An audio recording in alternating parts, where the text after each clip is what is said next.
അതെ, നമുക്കിന്നൊരു സ്മൂത്തി ഉണ്ടാക്കിയാലോ? നല്ല ഹെൽത്തി ആയിട്ട് ബ്രേക്ക്ഫാസ്റ്റിനൊക്കെ കഴിക്കാൻ പറ്റിയൊരെണ്ണം.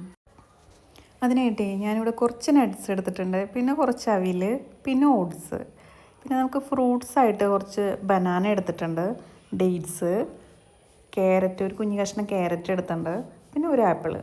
ഇനി ഈ ഡ്രൈ ഇൻഗ്രീഡിയൻസ് എല്ലാം നമുക്ക് നന്നായിട്ടൊന്ന് പൊടിച്ചെടുക്കണം. അപ്പോൾ അത് നമുക്കൊരു മിക്സിയുടെ ജാറിലേക്ക് ഇട്ടിട്ട് നന്നായിട്ട് പൊടിച്ചെടുക്കാം. അപ്പോൾ നമുക്ക് ഫൈനായിട്ട് പൊടിച്ച് കിട്ടിയിട്ടുണ്ട്. ഇനി നമുക്ക് ഈ ഫ്രൂട്ട്സ് എല്ലാം കൂടി ഒന്ന് അരച്ചെടുക്കണം. അപ്പോൾ നമുക്ക് ഓരോന്നോരോന്നായിട്ട് നമുക്ക് ഈ ജാറിലേക്ക് ഇട്ട് കൊടുക്കാം. അതിനുശേഷം അത് അരച്ചെടുക്കാൻ പാകത്തിന് കുറച്ച് മിൽക്ക് ആദ്യം ആഡ് ചെയ്ത് കൊടുക്കാം. അപ്പോൾ നമുക്കിങ്ങനെ അരച്ചത് ഇതുപോലെ ഈ ഒരു പരുവത്തിൽ കിട്ടും. ഇനി ഇതിലേക്ക് നമുക്ക് ആവശ്യത്തിന് നമ്മുടെ ബാക്കിയുള്ള മിൽക്ക് കൂടെ ആഡ് ചെയ്തിട്ട് നമ്മൾ നേരത്തെ പൊടിച്ച് വെച്ച പൊടിയിൽ അതുകൂടെ ഇതിലേക്ക് ഒന്ന് ആഡ് ചെയ്ത് കൊടുക്കുക. എന്നിട്ട് ഇതെല്ലാം കൂടെ ഒന്ന് ഒറ്റ തവണ ഒന്ന് അടിച്ചെടുക്കുക മിക്സിയിൽ.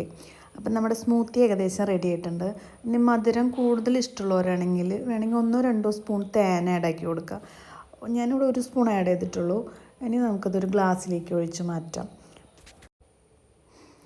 പിന്നെ ഞാനിവിടെ കുറച്ച് ഡെക്കറേഷൻ പരിപാടി നടത്തുന്നുണ്ട്.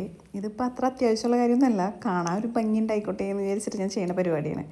നിങ്ങൾ ചെയ്യണ നിർബന്ധമൊന്നുമില്ല കേട്ടോ, എന്തായാലും കാണുമ്പോൾ ഒരു രസമല്ലേ.